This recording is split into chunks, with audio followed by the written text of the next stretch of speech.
Thank you very much, everybody. Thank you very much. Thank you. It's a great honor. Nice place. Thank you very much, everybody. Thank you very much. Thank you. Mr. President, Mr. Prime Minister, nice place. Thank you very Mr. much, Speaker, everybody. esteemed members of the Knesset and cherished citizens of Israel, we gather on a day of profound joy, of soaring hope, of renewed faith, and above all, a day to give our deepest thanks to the Almighty God of Abraham, Isaac, and Jacob.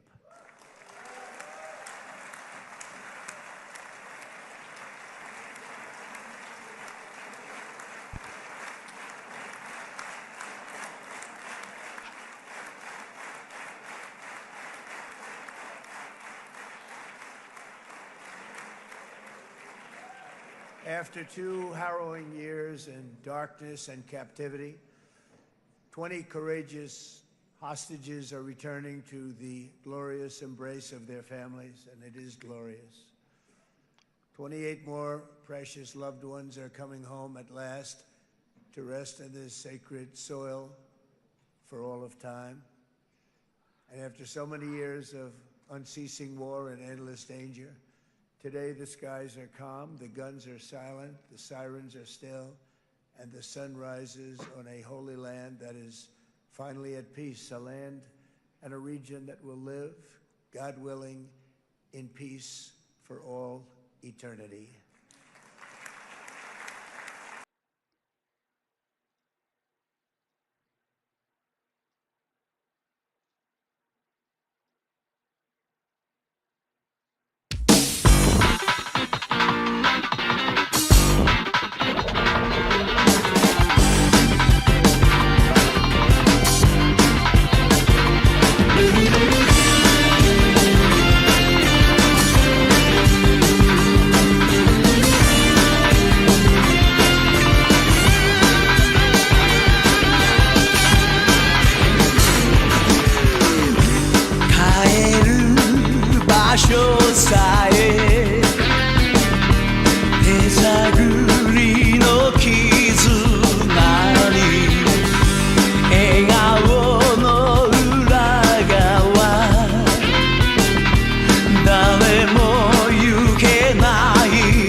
Hello.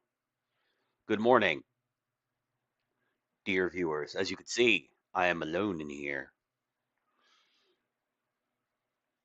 because I haven't heard from Liar this morning. So, you know, it is what it is. I've done it alone before. I will do it alone again.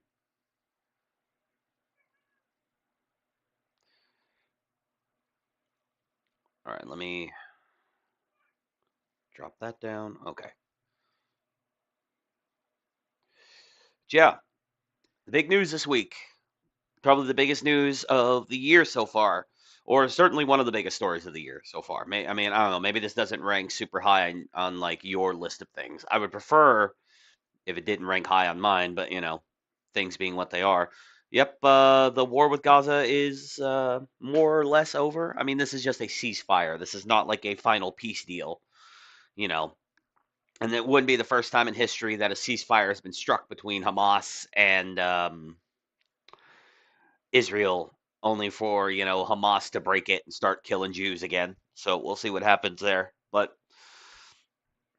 there was a big prisoner exchange. The 20 remaining living hostages, as well as the corpses of the hostages that were dead, have been returned to Israel. And then That's something in the neighborhood. It'll say in one of the articles I pulled up something like 250 Palestinian prisoners, most of them terrorists, um, or criminals of some stripe, um, have been turned back over to you know Gaza and to Hamas. And yeah, it seems like the IDF is pulling out. It's rolling back. It's pulling out of Gaza, and the healing can begin. Well, hopefully the healing can begin. The problem is the people have to want to heal. They have to want to heal.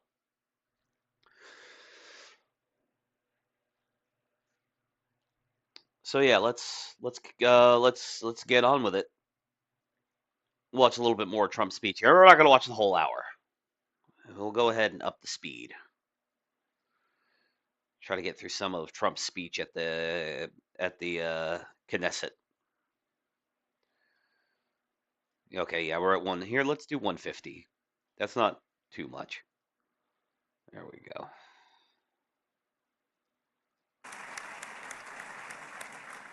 This is not only the end of a war, this is the end of the age of terror and death and the beginning of the age of faith and hope and of God. It's the start of a grand concord and lasting harmony for Israel and all the nations of what will soon be a truly magnificent region. I believe that so strongly. This is the historic dawn of a new Middle East.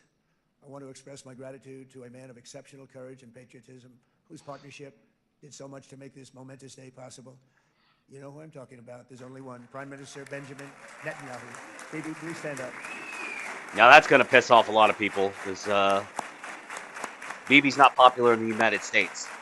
Even among pro-Israel people, like Bibi's not very well liked. And he is not easy, I want to tell you. He's not the easiest guy to deal with, but that's what makes him great. That's what makes him great.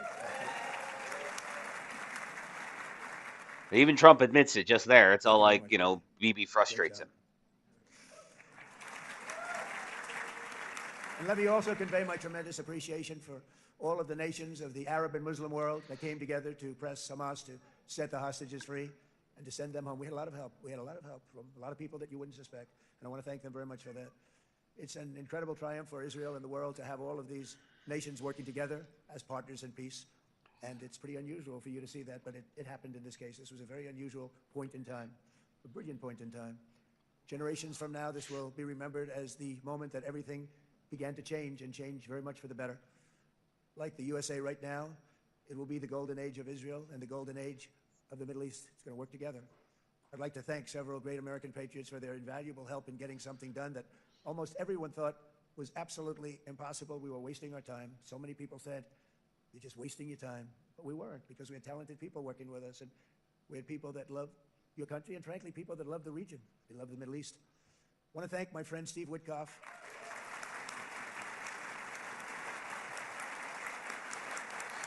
It's insane to think that like 7,000, this is Trump's speech at the Knesset, after this kind of, people keep calling it historic. Again, this is not the first ceasefire prisoner exchange that was ever done between Israel and Gaza. So, temper your expectations. But this speech has only got, 7,386 views. Like, I've had tweets that break 10K, and I'm just saying some bullshit.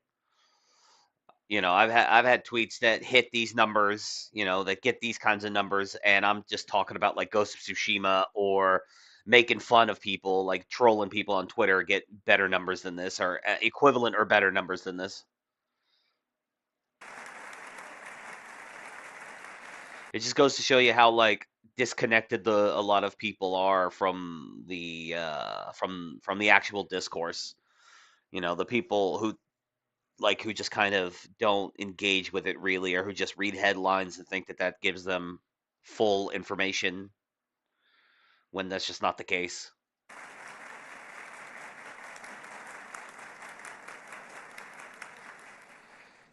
Steve was chosen by me. He never did this before, but I knew him as a few things. He was a great businessman, but I know a lot of great businessmen, to be honest with you. He had tremendous negotiating skills, but I know a lot of people that negotiate pretty well, although it is an art. But there are people that can negotiate pretty well. But most importantly with Steve, he's just a great guy. Everybody loved him. Everybody.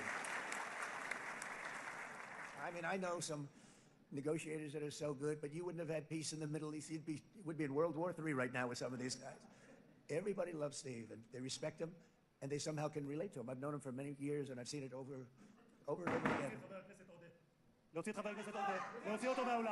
Uh-oh. Oh, yeah. I saw this clip Please earlier. expel this Knesset member. Please expel this Knesset member. There's Please an Israeli member of the Knesset Knesset member Kasif out of the hall. Please expel him immediately. was, getting butt mad, so they had to throw him out. He was disrupting Trump's speech.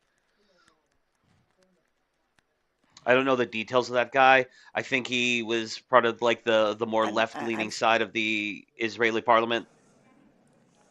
That was very efficient. And there's Trump just get him out of there. Get him the hell out of here. So back to Steve. He's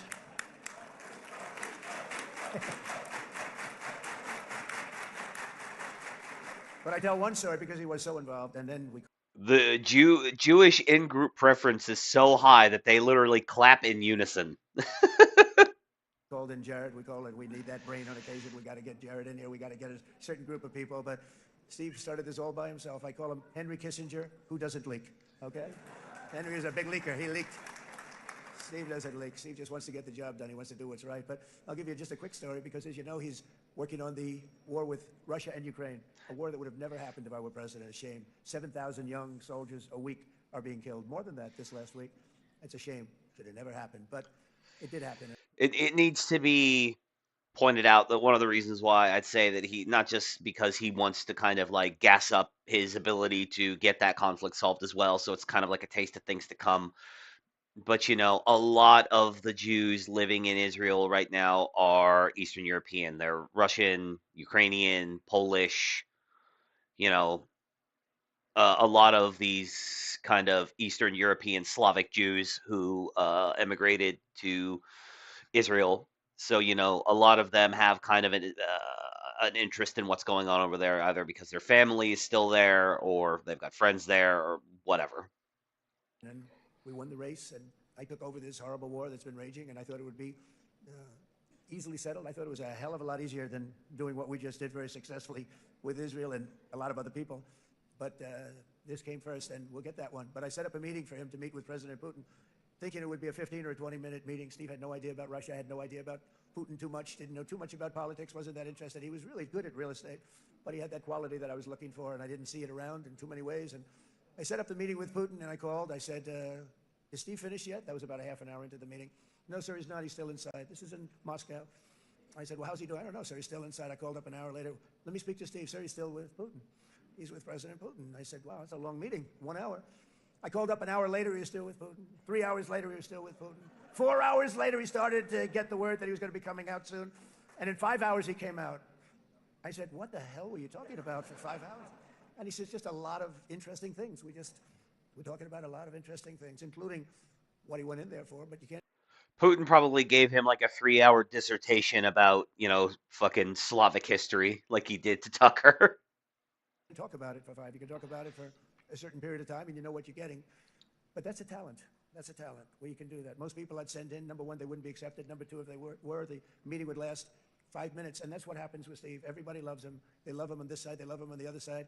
And he really is. He's a great negotiator because he's a great guy. So thank you very much, Steve. Very much.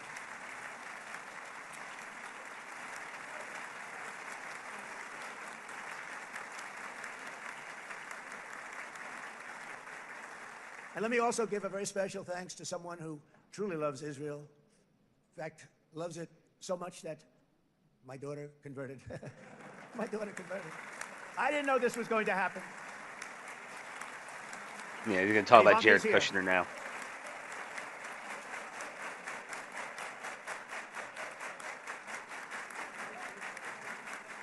Another member of Trump's orbit who people really don't like. This was not in the cards for me. You understand that. And she is so happy, and they are so happy. At least I think they're happy. If they're not, we have a big story, right? They have a great marriage, and they get along great. They're best friends. They have a very special relationship. But Jared has been so helpful. He really did something very special. He established the Abraham Accords with a group of very wonderful people. I like calling it the Avraham Accords because people that I'd like to cut the Abraham Accords. Abraham. It's so cool. It's so much sort of nicer, you know, the Abraham versus the Avraham. He's just flying off the I cuff just now. don't want to sound too sanctimonious when I do it, so you know. He's just shooting from the split hip. it up. This way we keep everybody happy. But we have some very great talent, and they have no excuses for anything that's taken place because we had some unbelievably good people working on this, and then you're going to add a man named Marco Rubio, who is also here. That's right. All right. At this point, he's just kind of, you know, shouting out all of his allies and stuff. And I have a prediction that Marco will go down, I mean this, as the greatest Secretary of State in the history of the United States. I believe that. They've come such a long way from their original relationship, you know, little Marco and all that stuff. It's crazy to think about where they are now. And I mean, Lyra and I've talked about this multiple times, but I was so wrong about Marco Rubio as Secretary of State. Like I was just I didn't like the pick. I was like, no, he's too swamp creature, he's too neocon-y, like I'm not. And then he gets it and he just does everything Trump tells him. He doesn't appear. Now, of course, you know, I don't know because I'm not there, but it doesn't appear like he's operating, trying to like do his own agenda with just kind of wearing the Trump agenda as a skin suit to fool people. It just seems like Marco Rubio's like, I'm Secretary of State. The president what has like this list of goals, and I'm going to do everything that I can to make those like to make that agenda come to fruition. So shout out to Marco Rubio. I believe it. But yeah, let's move on, shall we? Let's get on here. Let's get to reading. I'm gonna try to get through this relatively quickly. I don't have too many stories pulled up. It's been, you know, I skipped last week, and I'll be doing a Clown War Chronicles again this upcoming Saturday, and then again, we'll see what happens after that. But yeah, Trump declares an end to the Gaza war as last Israeli hostage swap for Palestinian detainees, and so that's it. Shout out to Reuters. Hamas freed the last living Israeli hostages from Gaza on Monday under a ceasefire deal, and Israel sent home busloads of Palestinian detainees as U.S. President Donald Trump declared an end to the 2-year-long war that has upended the broader Middle East. Hours later, Trump convened Muslim and European leaders in Egypt to discuss the future of the Gaza Strip and the possibility of a wider regional peace. Even as Hamas and Israel, both absent from the gathering, are yet to agree on the next steps. I mean, I understand where Trump's coming from. It's like, look, so the neighbors have to be involved in some way. The Middle East they're all constantly in each other's business anyway. So they've got to, like, okay, look, guys, we've got a peace deal between Hamas or Gaza and Hamas and Israel. So we need to try to, what are we going to do here? You know, what I think, I'm not, like, I need to pull up a map of Israel. Let me pull up a map of Israel really quick.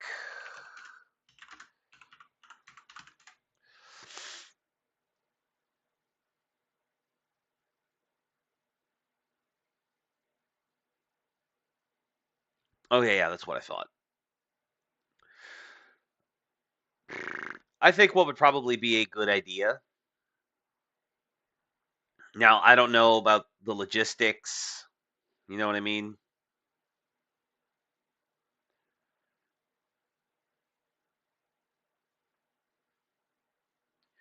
About how well this would work out, but I think one thing that would be probably decent to go for a lasting peace is for Israel to, and I'm sure they would never go for this. Like, let me make that clear. They probably would never ever agree to this, but I think they should cede a little bit more land. Not like some massive amount. Like, I'm not saying they need to give like all of southern Israel to the Palestinians or anything like that, but I think they could probably, leave the northern the northeastern border, whatever it is, near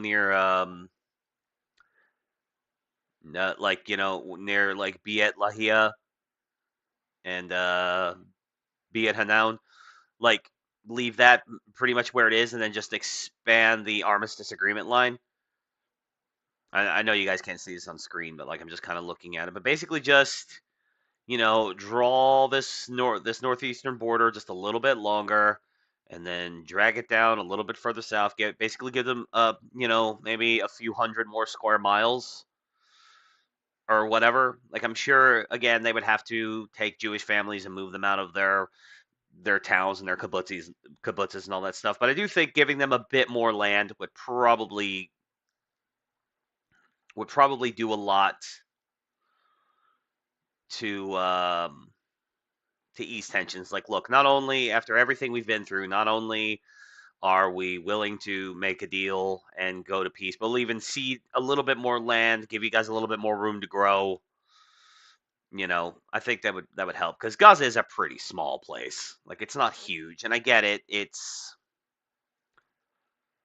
the Israelis feel like they've already given up enough land. I don't know. That's just what I think. But what the fuck do I know?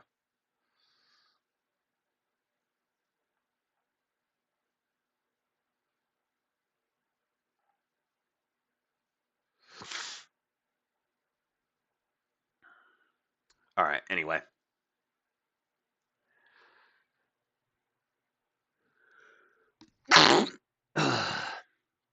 I'm just saying, from what I understand, that southern part of Israel is like fairly sparsely populated anyway. I could be wrong about that, but what I understand, it wasn't the most like heavily populated section of Israel. Most Israelis live further north, up and around, Jerusalem and Tel Aviv, and up in those areas. You know, but again, I could be wrong about that. But I think it would go. I think it would help. It's like, look, we're even going to give you some more land so that you guys.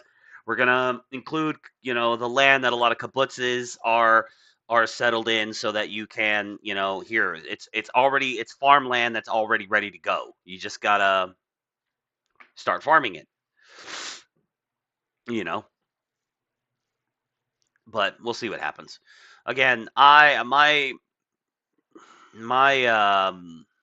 expectations for how long the ceasefire is going to last are not super high. Not just because I don't believe in Trump's ability to be a peacemaker, but more because this region of the world has never been interested in lasting peace.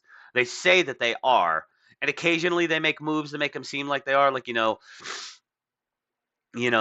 Arabia and Qatar officially becoming U.S. allies, which kind of like takes them out. They have regional conflicts with other Middle Eastern nations, usually on our behalf, but by and large, it's them siding up with us, would kind of like put the other guys in check. Like, don't mess with Saudi Arabia and Qatar because America's got their back. And then everyone who signed on to the Abraham Accords, Egypt and Israel have friendly relations. Egypt and Jordan, or Israel and Jordan now have friendly relations. So it's like, but then you find out, the Qataris are funding, terrorist, or terrorism. They're funding, a lot of like Hezbollah terrorism, and the Qatar was acting as a safe haven for Hamas leadership. A lot of stuff like that.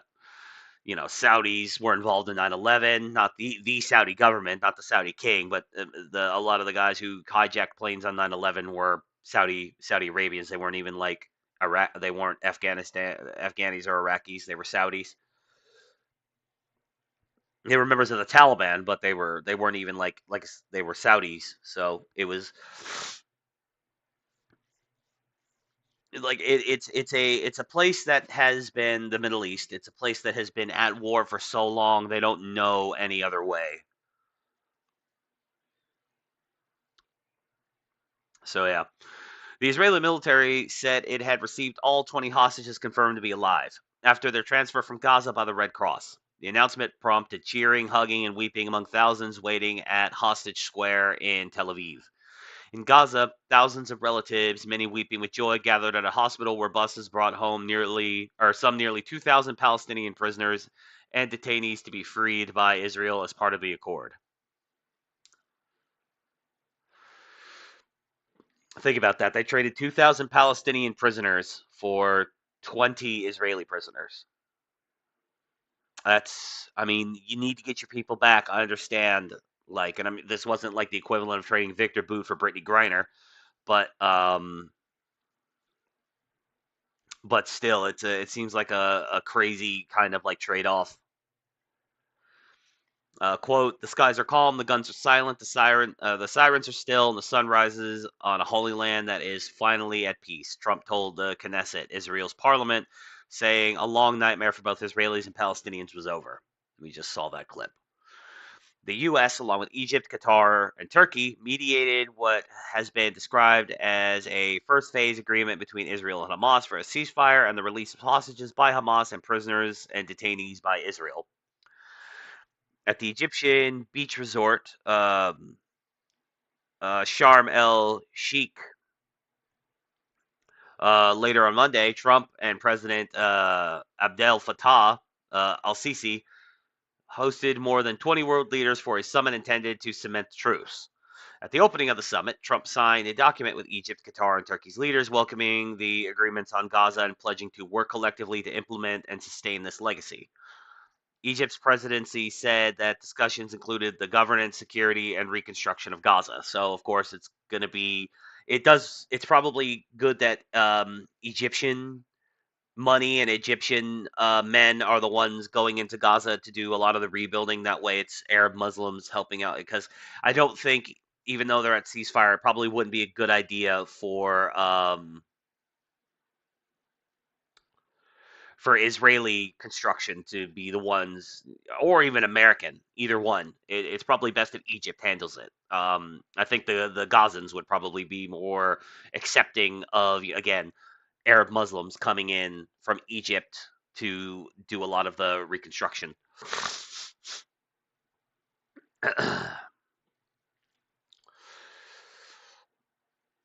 uh, Where's Egypt's presidency said that discussions included the governance, security, and reconstruction. I already read that part. My bad.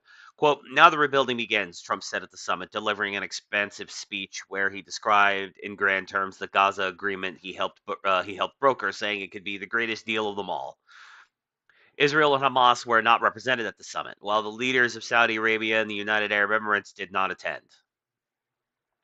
Trump at one point greeted Palestinian Authority President Mahmoud Abbas, who spoke to the U.S. leader at length. The Palestinian Authority wants to play a significant role in the future administration of Gaza, despite objections from Israel. I actually agree. The PA probably doesn't need to be involved in Gaza.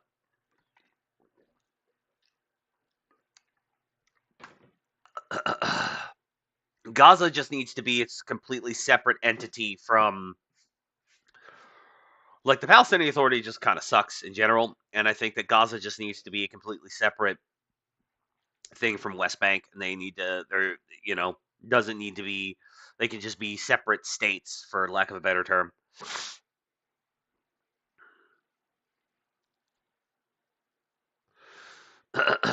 The Israeli hostages freed on Monday were the last still alive in captivity from 251 seized in the Hamas-led attack of October 7, 2023 that killed 1,200 people and triggered the war.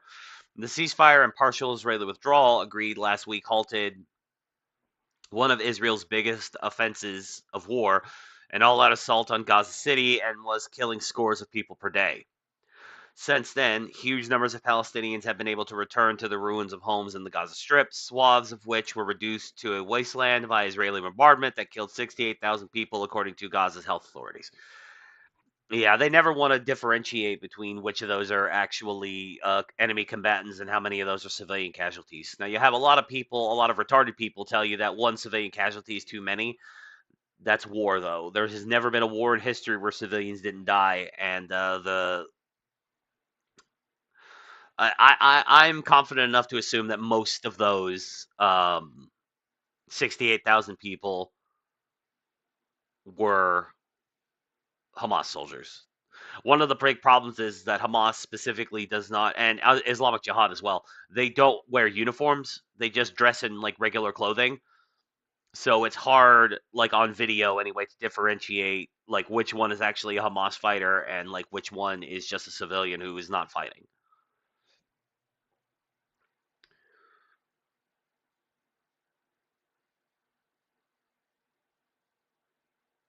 Also, the Gaza health authorities have been caught lying about the death toll number so many times. It's like I just can't take anything they say seriously on the subject. The fact is, I don't know how many people died in Gaza over the last 2 years. It could be more, it could be less than the numbers that they're stating. I don't know because, like, there's just the fog of war is still thick. And then the Palestinian Authority has just been, or not Palestinian Authority, fuck, Gaza Health. The Gaza Health authorities have been known to lie just constantly. So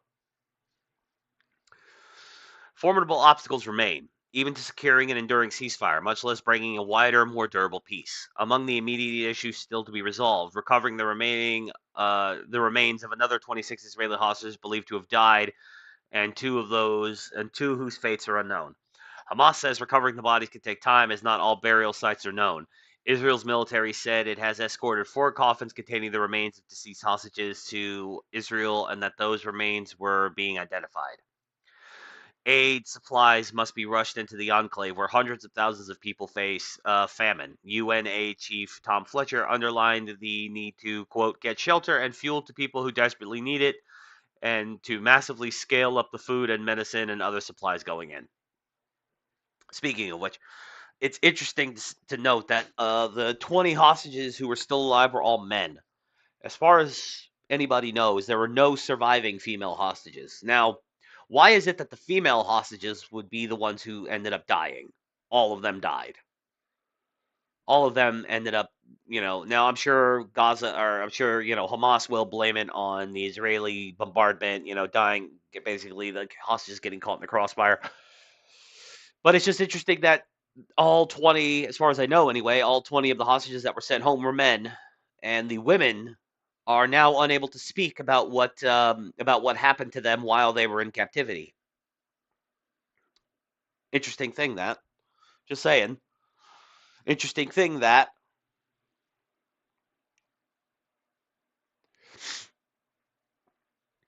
Aid supplies must be rushed into the enclave where hundreds of thousands of people face. Oh, I already read that part, my bad.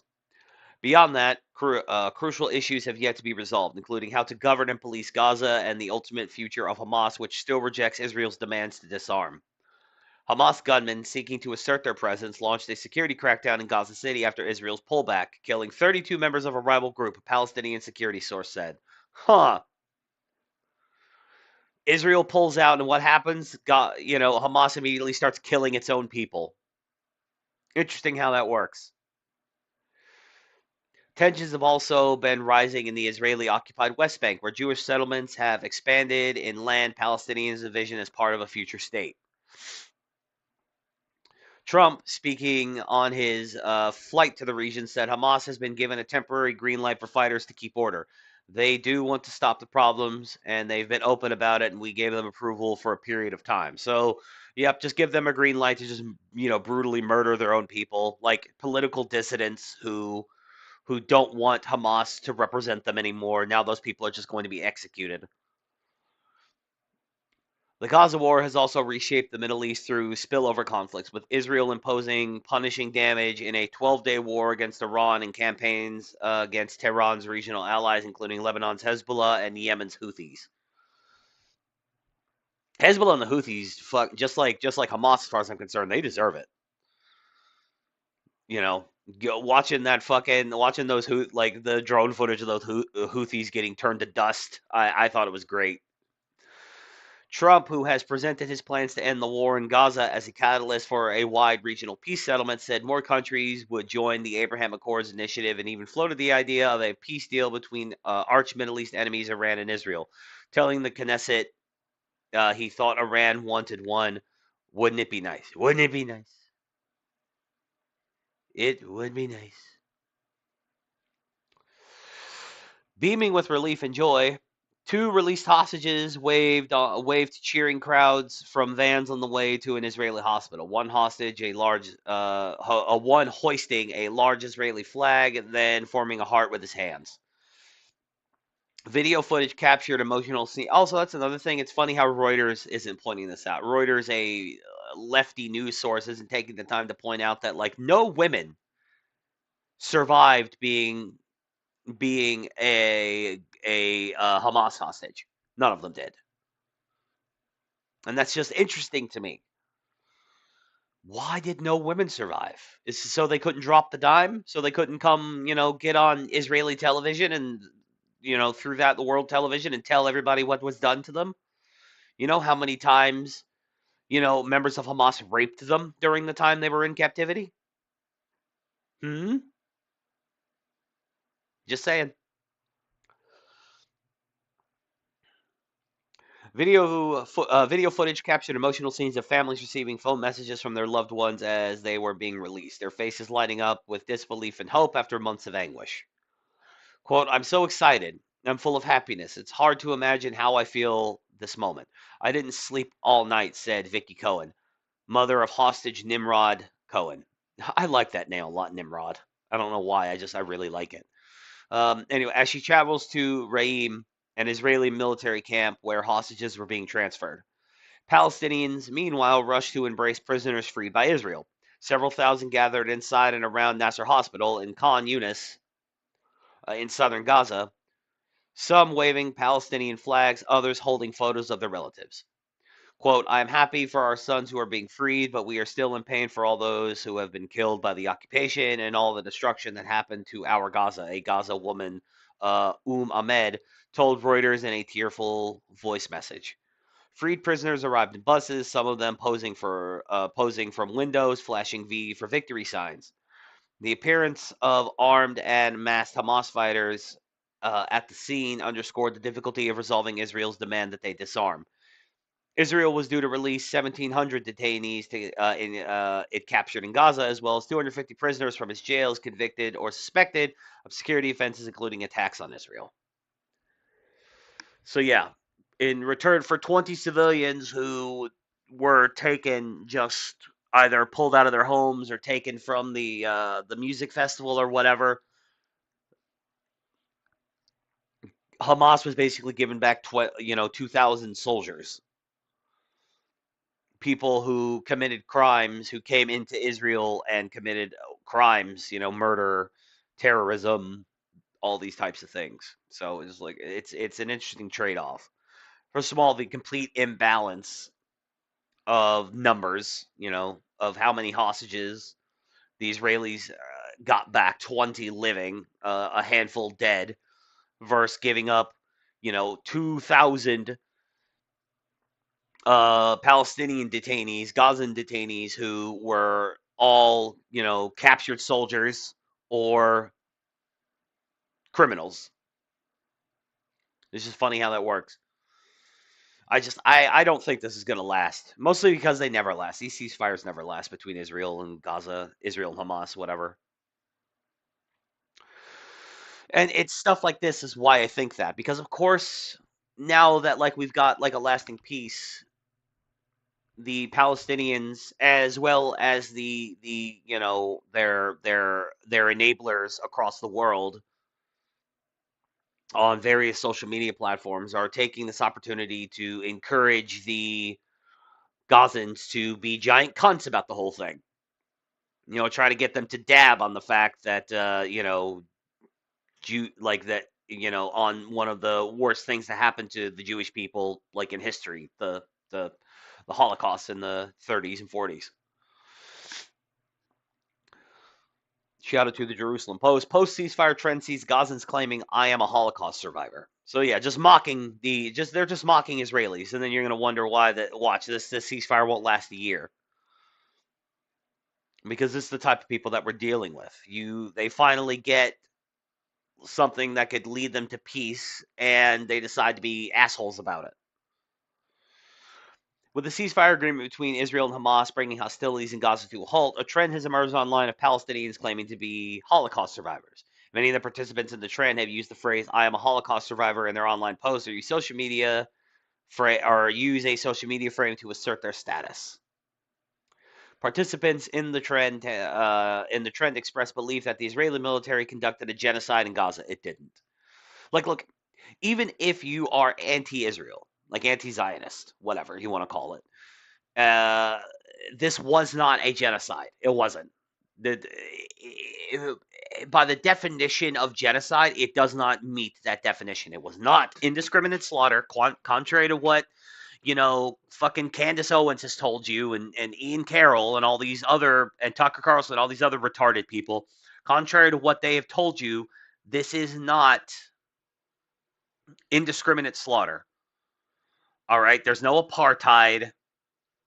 There was no ethnic cleansing. Like all the things that you have to do in order to genocide a people, Israel didn't do any of that. Israel was just fighting a war. They were killing soldiers. They were blowing up military outposts. Uh, this is how wars are conducted. This was not a genocide. You can't have a genocide in which the population of an area that you're allegedly genociding actually grows, and it did.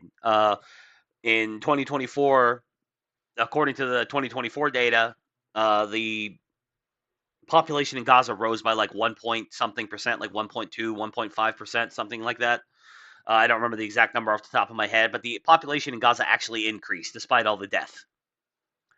Now, obviously, the population increase probably would have been greater had so many people not died, but the population increased. It's hard to genocide a people where the population is growing. Then there's the fact that it's hard for you to claim that your ethnic group is being ethnically cleansed or genocided from ethnically cleansed from a region whenever some 2 or 3 or 4 million, I can't remember the exact number of this either, but of your same ethnic group, Palestinian Muslims, are currently living in Israel, are full Israeli citizens, have full rights as an Israeli citizen. They have representation in government, they can vote, they can own property, they can own businesses, they have upward mobility, all these things.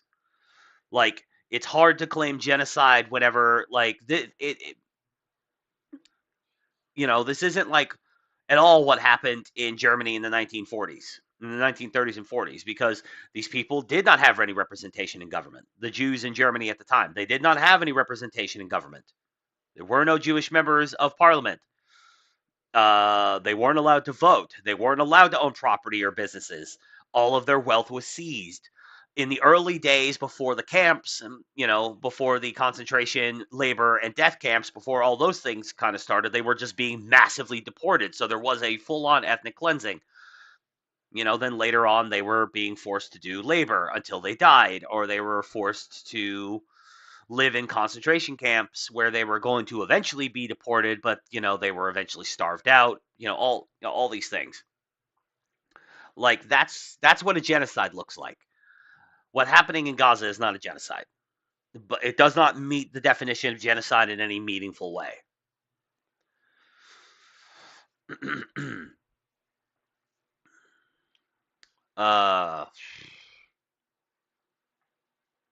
One example, an anti-Hamas and anti-Israel government X Twitter account with the handle Mahmoud Gaza explained in a Monday post that he was a genocide survivor. The account's biography listed the owner as a Holocaust survivor. Often, claimants to the status have used specific mimetic phrases, or have used the specific mimetic phrase, quote, I am a Holocaust survivor, such as Lena Farhat on Instagram. Many, such as Muhammad Abu Odwa, or Oda, Muhammad Abu Oda, or Ouda, however you'd say that, Jesus Christ, use the slogan alongside a portrait photograph of themselves. I'm a Holocaust. Look at this cunt. Chilling out on a beach, his clothes are clean. He probably was never anywhere near combat. He didn't survive a Holocaust because there wasn't a Holocaust. If you live in Palestine, maybe you didn't vote for Hamas, but the government that represents your people started a war with Israel and then they lost. That's not a Holocaust. An Instagram shareable sticker overlay, which places the phrase "a survivor of the Gaza Holocaust" in Arabic and English over Instagram stories, was created by graphic designer Muhammad Hassam Awadallah. Hey, I got that on the first try. The sticker also places a medal emoji and the count of hours since the beginning of the war. Quote, officially a survivor of the Gaza Holocaust, Lama al-Shanti wrote, I got that one too, in a Friday Instagram post with Adwallah's frame. Screenshots by users of the sticker indicate that it had been added onto the Instagram stories of almost 30,000 people. According to Awadallah, those who used the sticker included Gazan influencer Saleh al-Jafarawi, who was reportedly killed on Sunday during clashes between Hamas and opposing Gazan clans. See what I'm talking about? Allegedly, this guy was killed because he got caught in the crossfire of Gazans killing other Gazans. So yeah, that's another thing that often people don't want to talk about. Is another reason why the death toll numbers that came out of Gaza are kind of misleading, because they're counting everyone that died after October 7th up through the beginning of the ceasefire. So that's like all natural deaths in non-combat areas are probably being counted, and anyone who dies fighting in Gazan infighting, basically. Whenever Hamas is putting down political dissidents or protesters, killing them, they're counting that as like deaths in this war, which is just like those numbers really can't be. No, this isn't a Holocaust. And for them to act like it was, and then the only reason why I'm a Holocaust, they're mocking the Jews. That's just all there is to it. This isn't like done in good faith. It's just these Palestinians and their enablers worldwide are just mocking the Jews. That's all it is, and that's why I don't think this ceasefire is gonna last, because they're just mocking. They're just mocking them, like ha, trying to take pointing in their faces and laughing and saying, now you tried to Holocaust us, so now we're gonna rub it in your face. Meh. It's there's no desire for a real lasting peace between these people. So one of the reasons why I kind of wish we would just stay out of it, mostly because it's a futile exercise. These people have been, Arabs and Jews specifically, um, or Arabs and Jews, or even the ones that aren't Arabs, but Muslims and Jews in terms of people who practice Judaism, including converts, or Muslims and followers of Muhammad and worshippers of Hashem, I believe is the Jewish name for God. These people have been fighting for 5,000 years, something like that. And if we're so arrogant to think that we Americans are able to solve, I do not know why the JP is going crazy right now. But I can't. It's silly to think that we're so hubristic that we think that we're the ones who'll be able to solve this, this millennial old problem.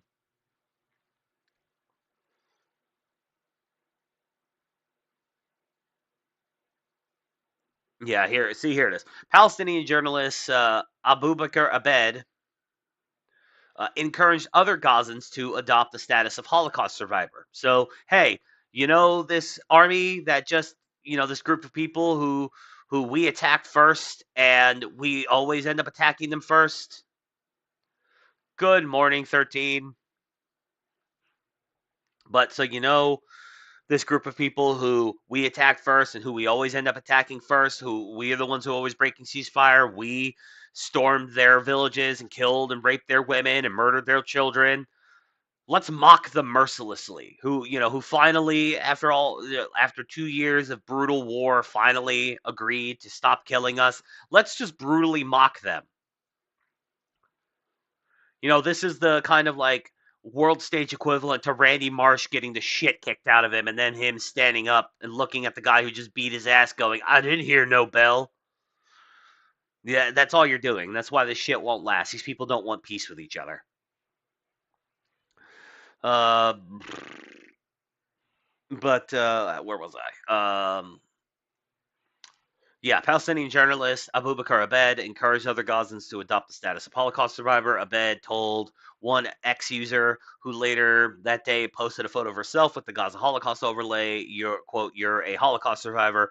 May your future be filled with happiness and joy in what serves Islam and then your homeland. Quote, he's a Holocaust survivor, and so is everyone in Gaza. Abed insisted in a comment defending Hamad. Was he, though? Was he, though? I don't think it was a Holocaust. I think it was a battle. It was a war, and you guys lost.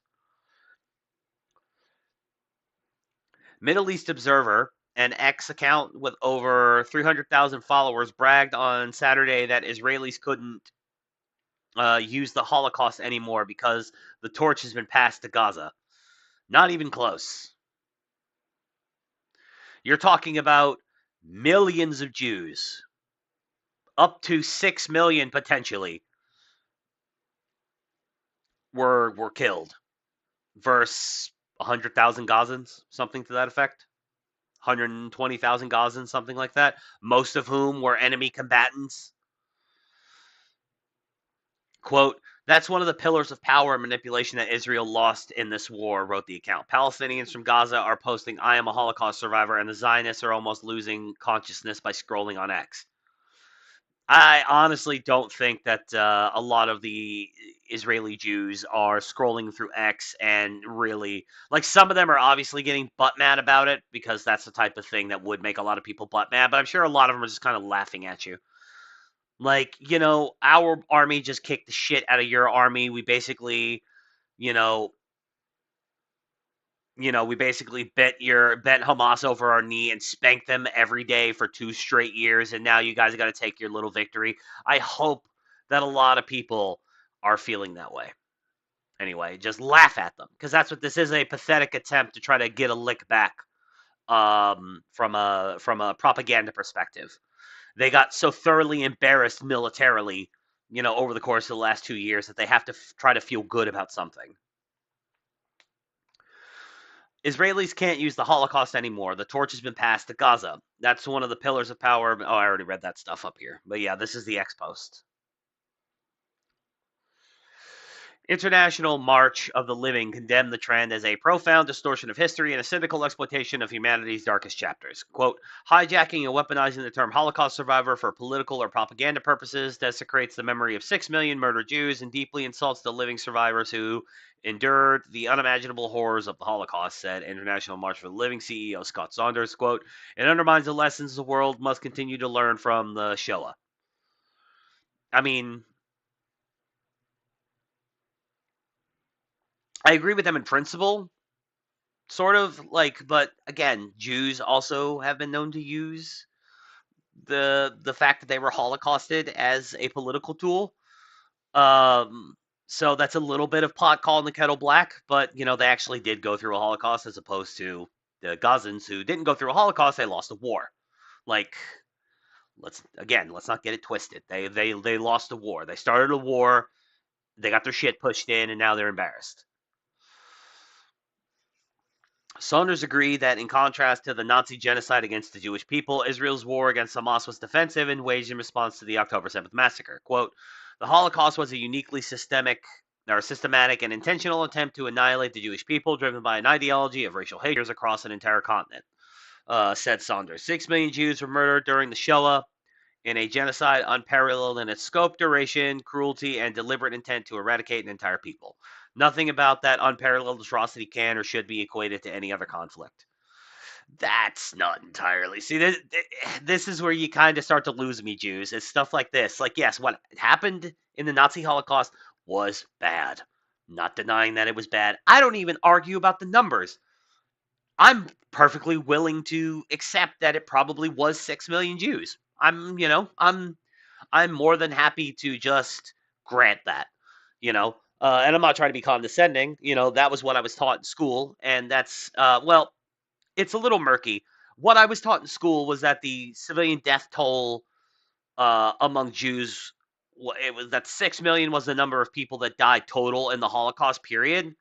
Then that the vast, vast, vast majority of that 6 million were Jews, and the rest were made up of gypsies, um, German homosexuals, um, Poles, things like this, other people. But now I've seen it, and I could just be misremembering because I'm old and and school was over 20 years ago for me, so I'm not too old. I'm only 38, but to get my point, like you know, school was a long time ago, and maybe I'm just misremembering things. But the point is that I'm willing to grant the numbers. I'll just grant the numbers that it was 6 million Jews and then like 2 or 3 million other peoples. But you are not the only people in history to have ever been genocided. Like, you're not. You're not the only people to have ever been genocided. You're not the only people to have ever been systematically and industrially kind of purged out of a country. Like, that's never happened. Like, that's happened before to other peoples. So this idea that it was uniquely bad when it happened to you is the kind of rhetoric. And again, it's you talking about something that happened to your people, so you're going to take it a little more personally than you would seeing happen to other people. But at the same time, it's like this kind of rhetoric is the stuff that gets people kind of butthurt at you, that you think you're special. You think you're particularly special. You think you're chosen by God, as a matter of fact. Like, and I get it, in your religious tradition, you are chosen by God, but you don't have to be such massive cunts about it all the time. And I'm saying this as somebody who's mostly on your guys' side. You gotta rein it in a little bit. Nazi Holocaust, bad. What happened in Germany to the Jews was bad. The 6 million number is true. I will grant you all that. You're not the only people to have ever been Holocausted in history. Just saying. The Gazans were not Holocausted. They're just being cunts who are sore, who are like ass mad because they lost a war that they started.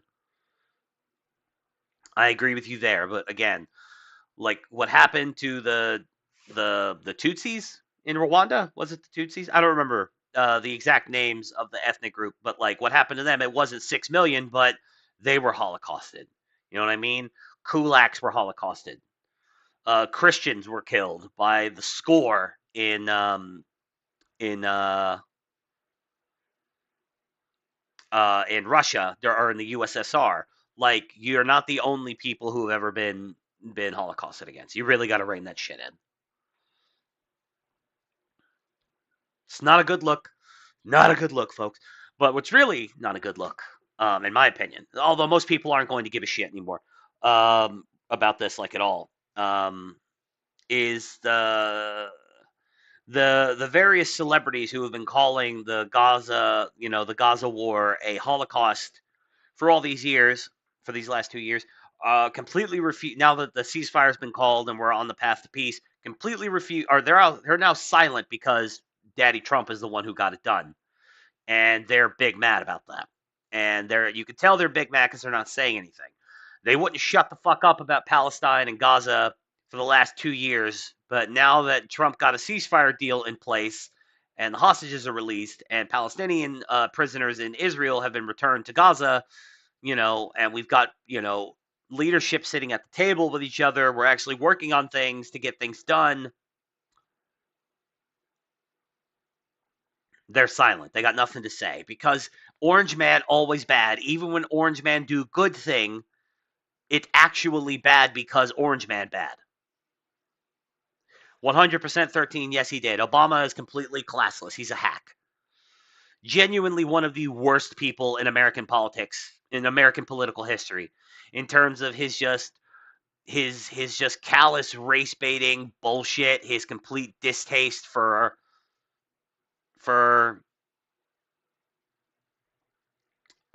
just like a lot, just for I mean, I don't want to sit here and call Barack Obama a racist, but like his in-group preference for the blacks, even though he himself is half white, just seemed particularly high. Famously Trayvon Martin. Trayvon could have been my son. You know, set race relations in this country back by 30 years because of Barack Obama. And then the way he's acted since Trump, like when Trump was like, spying on Trump's campaign and just everything. I despise Barack Obama. Absolute piece of shit. I hate that I voted for the guy. I really do. But I was still a shit lib back then, and I apologize for being a shit lib. It's interesting to think about, like, Barack Obama was the great millennial red pillar. Like, my story of being a default liberal, a bit of a shit lib as a teenager. I was a millennial, so. And then, I'm 19 years old in 2008. You know, uh, I vote for Barack Obama. He's the first president I ever voted for, first presidential campaign I ever voted in. And I get caught up. I get caught up in the speeches, and I get caught up in the message, change, and transparency, and peace. And we're gonna get out. We're gonna end all these Middle Eastern wars, and we're gonna close Guantanamo Bay. All these things, at the time, and I bought into it. And then I watched that first term as he basically backpedaled on every promise he ever made, and I'm just like, what did I vote for? And then as the story goes, I've told the story before, one of my closest friends in the world, he took this as the opportunity to basically put an arm around me. And this is a guy who's been right wing Republican his entire life. We were friends anyway. He did not care. I was a shithead to him about politics. He was never a shithead to me about politics ever. That's whenever he, like I said, he kind of like took me under his wing and he said, I'm just completely politically blackpilled. And he goes, have you ever heard of Ron Paul? And the rest is history. And that started my journey to right wing politics. You get so complete, and that's a story that's very similar. A lot of people follow that same path, where it was, we were default liberals, and the Obama administration really blackpilled a lot of us, and and then like we discovered Ron Paul, and we moved on from there. And now a lot of us, it's funny. I discovered Ron Paul, became a libertarian, and now I kind of hate libertarians. I still love Ron Paul, but it's an interesting journey I've been on. I don't hate libertarianism. I just hate most libertarians because they're cucks who will never win a political victory in America. It's just never going to happen. We will never have a libertarian president. Thomas Massey and Rand Paul will never sit in the White House. And obviously the LP is a joke. It always has been a joke. Anyway, Hollywood's most vocal Free Palestine. Thank you, 13. Thank you. I appreciate that. Hollywood's most vocal Free Palestine advocates are facing scrutiny for their muted or critical response to the ceasefire deal between Israel and Hamas secured by President Donald Trump. Okay, so it's almost okay. It's almost worse. You know what I mean? Like there's this part of me that kind of understands going, Orange Man did a good thing. I'm not going to praise him, but I'm not going to shit all over it. So I'm just going to sit here, grit my teeth, and keep my fucking mouth shut. I don't like it. But I also kind of have a modicum of respect for the self-awareness of going, I'm not going to shit on this because this is a good thing, even though I hate the man who got it done. Then there's the people criticizing this only purely because of who got it done. Like if Kamala Harris had achieved this ceasefire deal, like these celebrities, Javier Bardem and Mark Ruffalo and Billie Eilish, who's currently on the screen with her giant titties, like they would be singing this from the rooftops about how historic and awesome Kamala Harris is for pulling this off.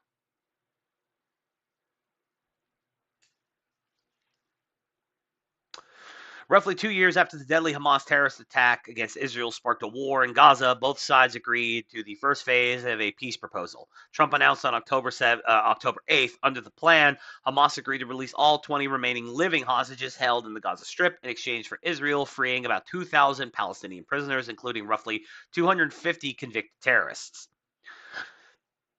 During an address to Israeli parliament, the Knesset, Trump hailed the Middle East ceasefire as a historic day.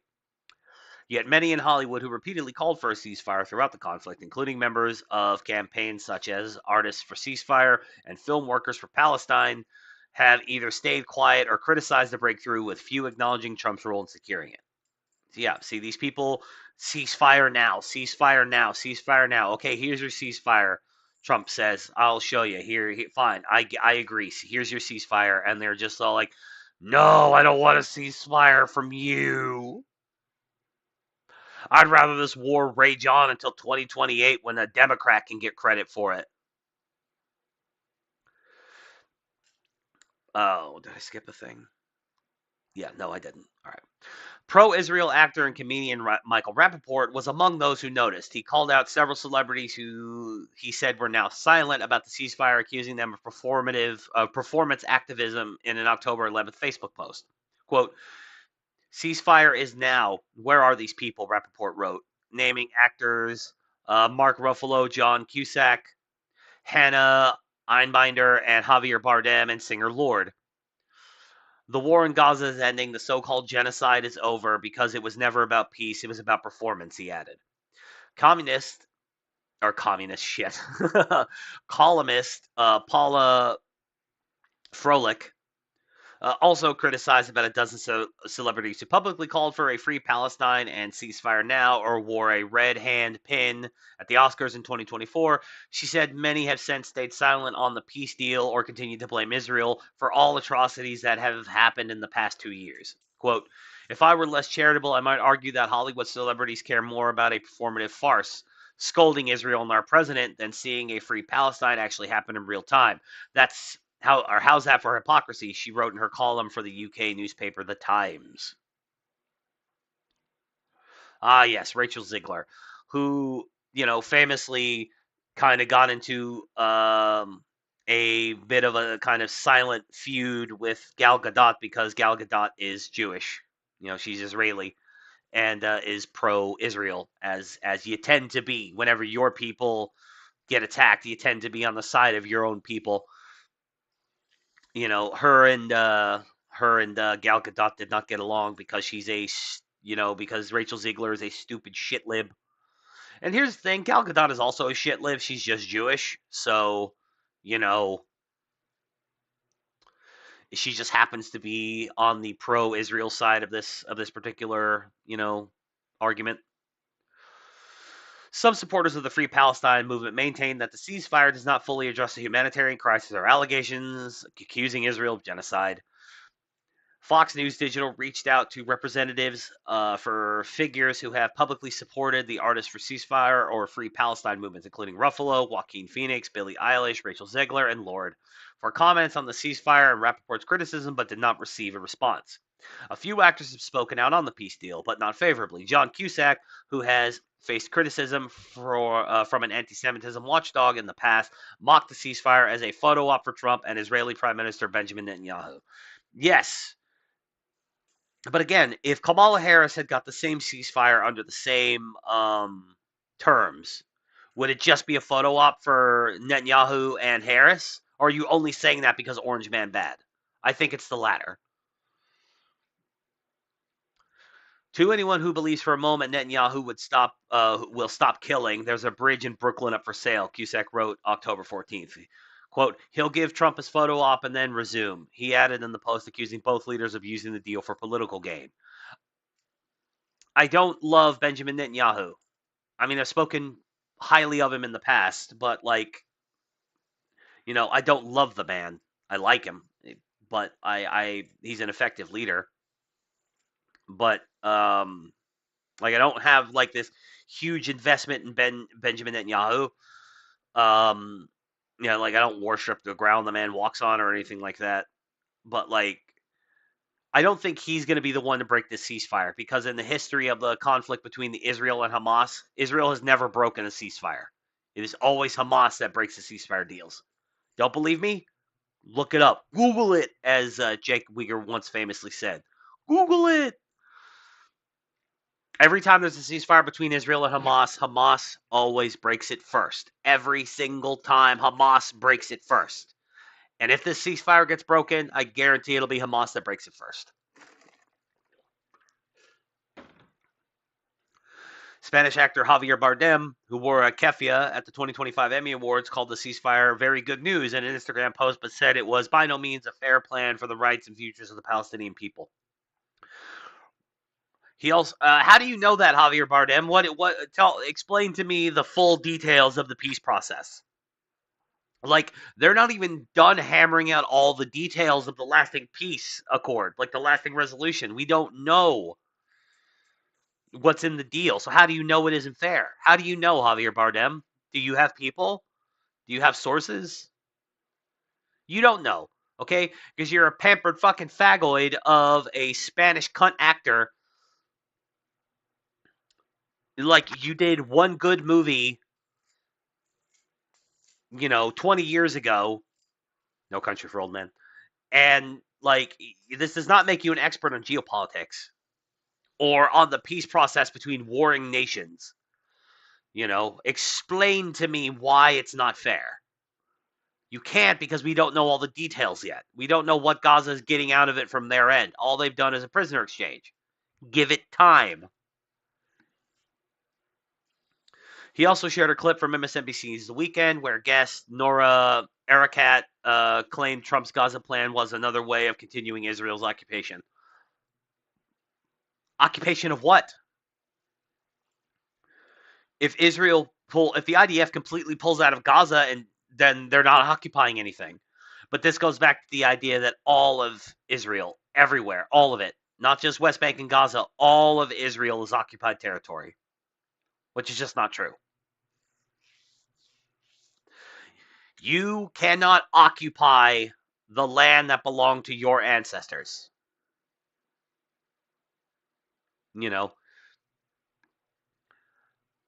Israel is not a settler colony like Australia or New Zealand or the United States of America. It is the indigenous homeland of the the Jewish people and the religion the Jewish people practice, Judaism. So you can't occupy your own homeland. The English are not occupying England. The Scots do not occupy Scotland, or not occupying Scotland in the context. The Irish are not occupying Ireland. The Polish are not occupying Poland. All right. The Jews are not occupying Judea. All right. It's not how that works. Hacks actress Hannah Einbinder, who made headlines earlier this year for shouting "fuck ICE and free Palestine" during her 2025 Emmy Awards acceptance speech, reposted several messages from other accounts questioning whether the ceasefire would hold. One warned there was no guarantee this genocide will stop, while another criticized the peace terms. Other celebrities expressed cautious optimism. Progressive actors Mark Ruffalo and Susan Sarandon shared a statement from Artists for Ceasefire on October 10th, claiming the agreement an urgent and heartening moment of relief. The group added it brings hope that precious lives can be saved and that Israel's bombing and intentional starvation of Palestinian civilians will end. Yes, they're intentionally starving Palestinian civilians while feeding them. They're both. Somehow they are simultaneously starving them and feeding them at the same time through, civilian, or not civilian, but through civilian aid corridors that, they've set up, areas in the sections of Gaza that they were occupying where Palestinians could come and get food. Yes, they're starving them while also feeding them. It's amazing how Jews can simultaneously do bad and good things at the same time. It's one of the amazing things about the Jewish people.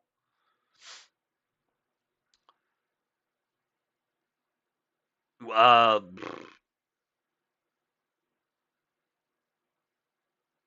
was I? All hostages are safely returned, and that desperately needed humanitarian aid can flood into Gaza. We hold cautious hope that the ceasefire will last, and will continue to demand it is made permanent.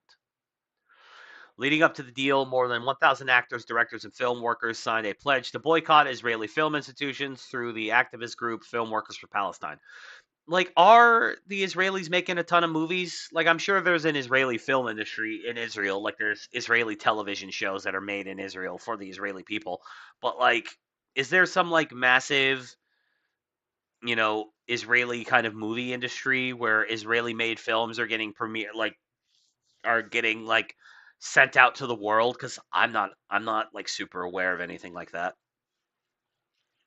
Quote, inspired by filmmakers united against apartheid who refused to screen their films in apartheid South Africa, we pledge not to work with Israeli film institutions implicated in genocide and apartheid against the Palestinian people.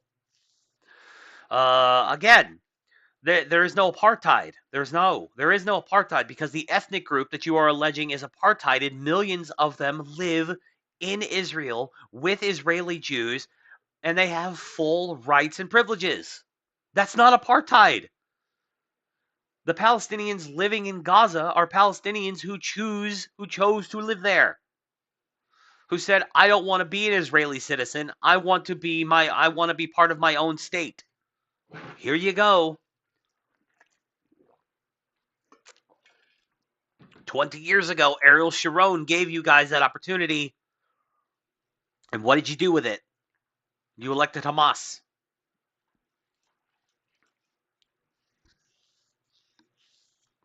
The group's statement said signatories reportedly include Ruffalo, Emma Stone, Peter Sarsgaard, Lily Gladstone, Olivia Colman, Susan Sarandon, and Tilda Swinton. Yeah, a bunch of actors that nobody really gives a shit about. The group posted a statement to Instagram on October 15th declaring the boycott against Israel would remain in place until Palestinians are no longer subject to occupation, apartheid, and genocide. See, so what you're saying is you're never going to host any Israeli films ever again because, according to you, I imagine all of Israel is occupied territory. Unless you're one of those people who's all like, go back to 67 borders.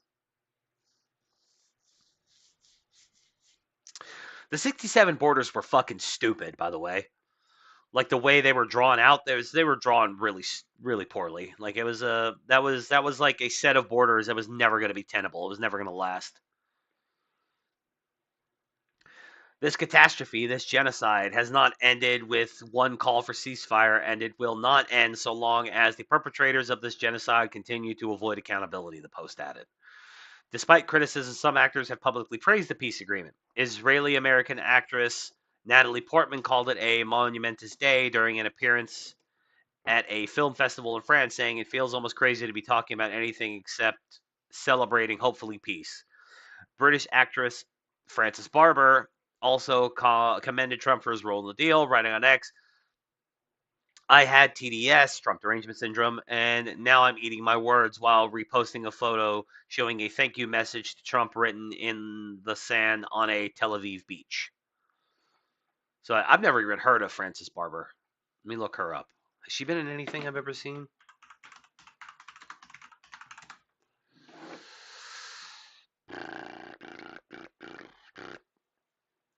No, it doesn't appear that she has. Or she's probably been in something that I've seen.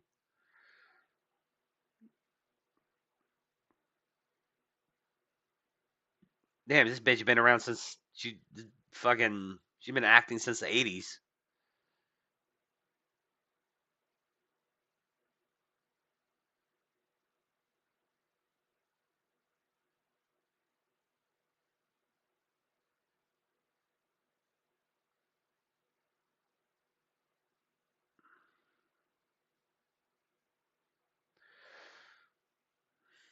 No. Like I'm just kind of eyeballing this list and I don't think I've seen like any of these movies that she's been in. Interesting stuff though. But yeah, celebrities are cunts. That's why I shouldn't take them seriously.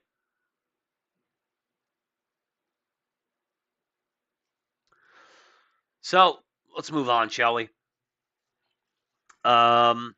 One of the criticisms that I've had for this Trump administration, one of the few criticisms I've had, because I've been pretty much happy with everything they've done, is the slow rate of deportations. I wanted mass deportations. I wanted people being catapulted over the wall 24 hours a day, 7 days a week. One of the reasons why it's been such kind of a slow go, we have been deporting a lot of people, and we've had a lot of self deportations. A lot of people who are just like, "Oh, I got to get the fuck out of here." Didn't like the way the winds were blowing. They decided to go home on their own, which, hey, fine. Respect to those people.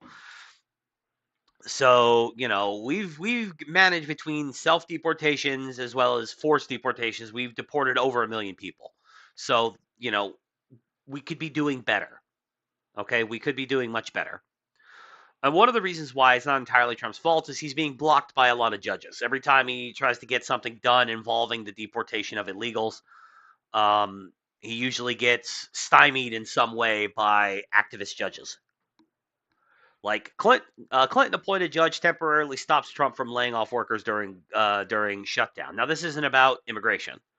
The point I'm making is that activist judges are often one of the reasons why some of the things Trump has promised have been slowed significantly because judges won't let him get his agenda done.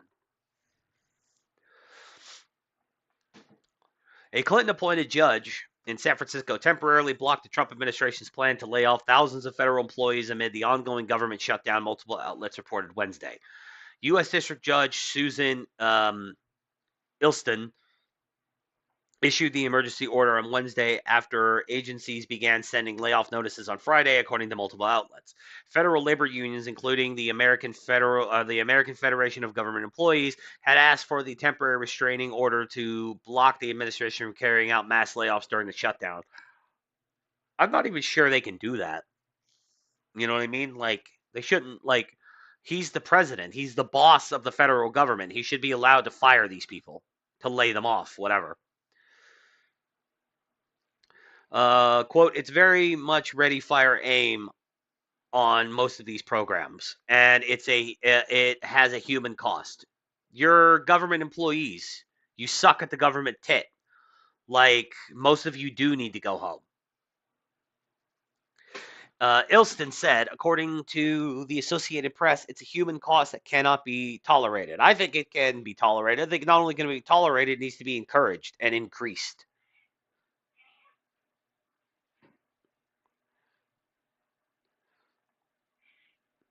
The Office of Management and Budget directed agencies to draft reduction in force plans for individuals employed in programs that have no current funding source nor align with the president's agenda. Since the shutdown began, the administration has issued reduction in force notices to more than 4,000 employees, including all employees of the Community Financial Institution Fund. However, OMB Director Russ Vought said Wednesday during his appearance on The Charlie Kirk Show that the total could rise to more than 10,000. Good. We need to pump those numbers up. Those are rookie numbers. The Trump administration has long advocated for a smaller federal government and has taken concrete steps to reducing spending since the start of President Donald Trump's second term. Its efforts through the Department of Government Efficiency have yielded more than $214 billion in reported savings, according to the agency's latest estimates. Government funding lapsed on October 1st after a majority of Senate Democrats rejected a clean bipartisan spending bill to avert a shutdown. Since then, Democrats have voted against funding measures 8 times, insisting on extending Obamacare subsidy expansions projected to cost hundreds of billions of dollars over the next decade. So yeah, that's another thing. The government is still shut down, by the way. Nobody cares though, because the federal government is fucking useless. That's one of the. It's impressive to me just how much life just goes on. Like, it was one of the reasons why I think we can massively shrink the federal government and our lives here in the United States would not change at all.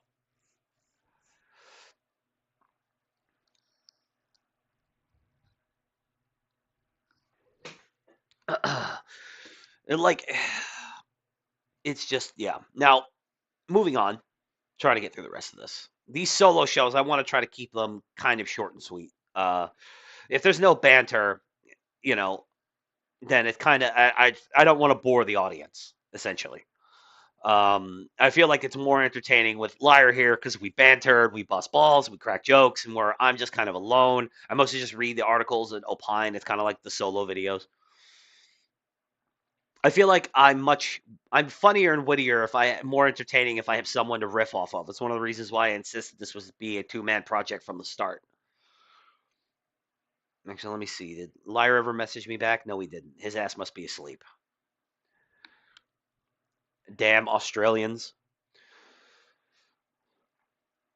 So yeah, I saw this article, and I was very kind of just like taken aback by it. Not like pearl clutching, but I was just shocked by how anti-humanist it is.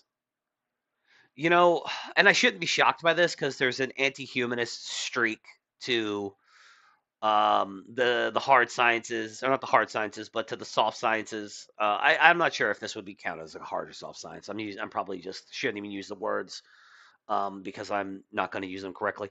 But there is a level of self-loathing in the sciences that I've always kind of I've never really liked about the scientists, and phys.org is just like like listen to this headline.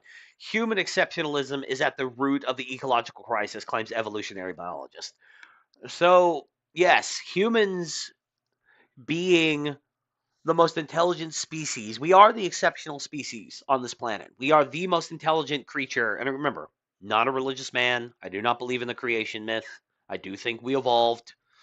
Um, we are one of the five great apes, and we're the ones who just happen to grow the biggest brains. We, so like, I do think we are exceptional by virtue of we are the exception. We were the exception every time. Every time natural selection came along and tried to purge us out, we said no fucking thank you, and we stuck around. We figured out ways to survive, and here we are today. We are the species that rules this planet. We're not just animals rooting around sniffing each other's assholes. We're not dogs. We're not monkeys. We're not, throwing shit at each other. We have philosophy and mathematics and, sciences.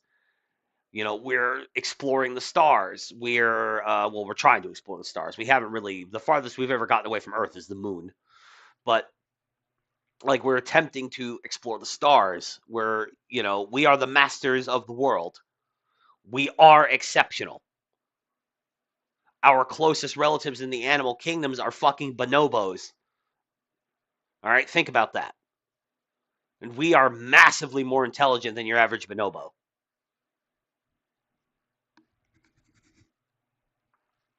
I'm pretty sure it's bonobo.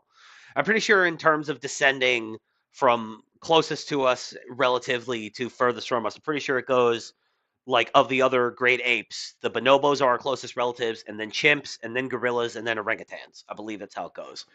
Homo sapiens, bonobos, chimpanzees, gorillas, orangutans. I'm pretty sure that's like each one, you know, is further like from closest related to us to least related to us. But anyway, in the grand story of evolution, crowning human distinction, the crowning human distinction is our big brain. But our large heads have been slow to recognize a less admirable trait of Homo sapiens: self-centeredness. Oh my god, one of the few species on this planet who is truly self-aware also is kind of self-centered. Say it ain't so. The human presumption of superiority and entitlement to exploit the natural world is, listen to that, the human presumption of superiority and entitlement to exploit the natural world is deeply rooted in our religious, cultural, and scientific traditions. And now we are witnessing the consequences, said Christine Webb, a former Harvard lecturer and author of the book The Arrogant Ape, The Myth of Human Exceptionalism and Why It Matters.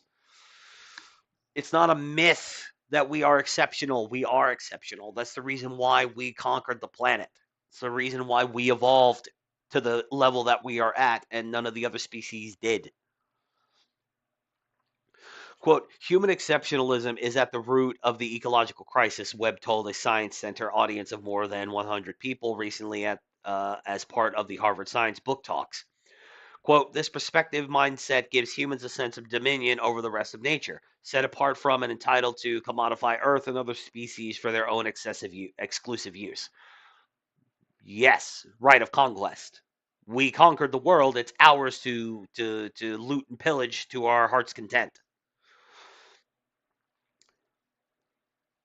The central thesis of her book is that anthropocentrism, or what Webb calls the human superiority complex, has pushed our planet to environmental crises such as mass extinctions, rising sea levels, forest fires, and more. Yes, because mass extinctions and forest fires never happened before humans came along.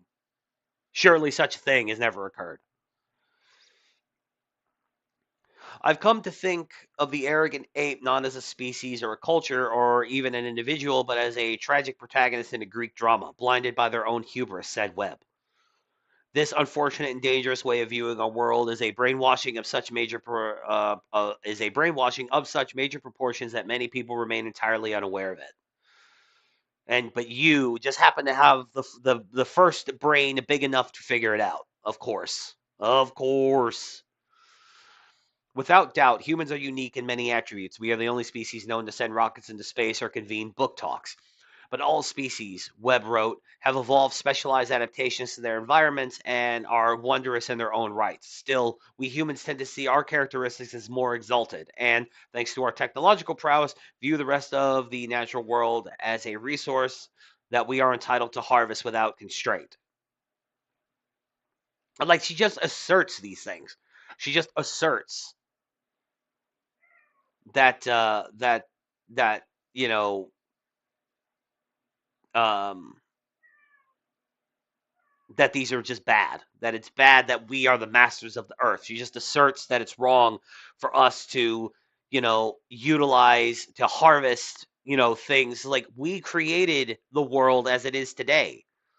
We of course have the right to harvest the fucking world. We created the technology. You know, we conquered it. If other animals could have done it, they would have done it. They couldn't, so they didn't. As Webb wrote, human exceptionalism suggests that what is distinctive about humans is more worthy and advanced than the distinguishing features of other forms of life. It literally is more advanced. We're the only species on Earth with a written language, let alone hundreds of written languages. Like, fuck off. Like I said, this is just self-loathing. It's self-destructive self-loathing, and it's pathetic. Now an assistant professor at New York University, Webb previously served as a lecturer in Harvard's Department of Human Evolutionary Biology. The book grew out of her experience teaching an undergraduate seminar here, also titled The Arrogant Ape. Quote, so many of the ideas that are folded into this book are students' ideas. She told the audience, I was incredibly inspired by the discussions that took place. The book traces how the human sense of exceptionalism has deep roots in the Judeo-Christian religious tradition, Western thought, and even science. I mean, I don't want to give all the credit to the Jews and the Christians for human exceptionalism. Like, pagan Rome pretty much thought the same thing, that mankind, they're the masters of the world. The world was created for them by the gods to take advantage of as they saw fit, you know. Shakespeare's Hamlet calls humans the paragon of animals. In the 18th century, Carl Linnaeus, the founder of biological classification, designated the taxonomic order that includes humans, apes, and monkeys as primates to assign us first rank and dubbed our species Homo sapiens, or the wise man. In the 1730s, poet Alexander Pope advised that the proper study of mankind is man. Accordingly, the humanites celebrate the study of you know who. I don't know who that's referring to. Is that referring to God? I'm not sure. The very notion of progress came to mean human command over nature. Thanks to our ever advancing scientific and technological knowledge and a global population that has now reached 8 billion, humans lay claim to an even greater share of the world's resources, as Webb wrote. The notion of human distinction and the exploitation of the natural world go hand in hand. Human exception. Also, 8 billion, yes, that's a lot of people, but the world isn't even close to being overpopulated. You could fit all 8 billion human beings in the world in the United States. All of them. They could all we there and there'd still be room to spare. Like, not a lot of room to spare. Like, within a couple generations you'd have to start expanding into Canada and Mexico, but yeah, we're not even like we don't even have enough humans to truly fill up one continent. Keep in mind, North America isn't even the biggest continent. Fucking, so consider how many people we could fit in South America and Africa, right?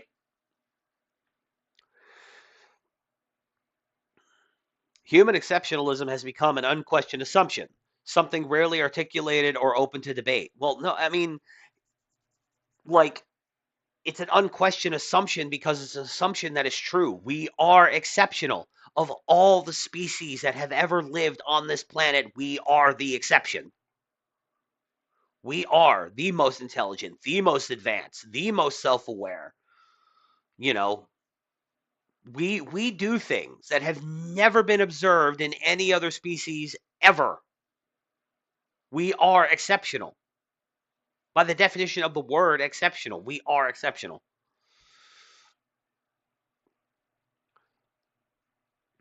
As Webb told the audience, it derives power from its invisibility. Science, too, has absorbed this bias. 2 centuries ago, Charles Darwin warned of the human habit of flattering ourselves with self-affirming characterizations or categorizations. But generations of evolutionists continued falling prey to the same old traps. According to Webb, according to Webb, a primatologist who has studied wild baboons and gorillas in Africa, comparative studies are often designed with human confirmation bias or use human attributes as metrics of evolutionary advancement. Quote, when you measure the world with a ruler made by humans, she said, other species will inevitably look inferior because they are inferior. Webb drew a laugh when she showed a clip from a satirical newspaper, The Onion, headline study, dolphins not so intelligent on land. Now, dolphins are interesting because we've observed a lot of highly intelligent, things from dolphins. They don't have a written language, but dolphin calls do appear to be some type of language. They do communicate with each other vocally. They vocalize, and it's not just like grunt. It's technically grunting, but there's more to it than that. Dolphins are highly intelligent creatures. They're just not our level of intelligence. Now, in a million years, maybe Homo sapiens have gone extinct and dolphins have evolved. Because remember, dolphins are mammals; they breathe oxygen. But like dolphins have evolved, and they're the dominant species on the planet. Yet Webb argued the human presumption of superiority is a learned behavior. Many children exhibit a natural empathy for animals and humans, have an innate sense of wonder for nature that Harvard biologist E.L. Wilson termed biophilia. Yeah, that doesn't mean we're not special. That just means some of us do have empathy for other creatures. I have empathy for animals. I still eat them, you know.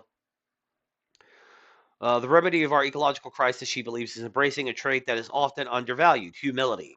And so, in reawakening ourselves to the wondrous diversity of nature, we might become more willing to preserve it. So, yes, she wants us to do what all fucking shit lib leftist scientists want us to do. They want us to stop breeding. They want us to basically commit, they want us to commit, racial suicide in hopes of preserving a planet that won't give a shit about us after we're gone. Quote, shedding this anthropocentric lens, I believe, can yield very humbling realizations, she concluded in her talk. And this humility might impart true wisdom, the quality of our species. The quality our species, Homo sapiens, has assigned itself, yet one we can only ever truly realize by unlearning human exceptionalism. No, we're not unlearning shit, you shitlib asshat. Like, yeah, I thought this was an interesting read of an article just because of how, you know, stupid it is. Like you have to be willingly blind to how exceptional human beings actually are to say that we are not actually exceptional. You're lying to yourself.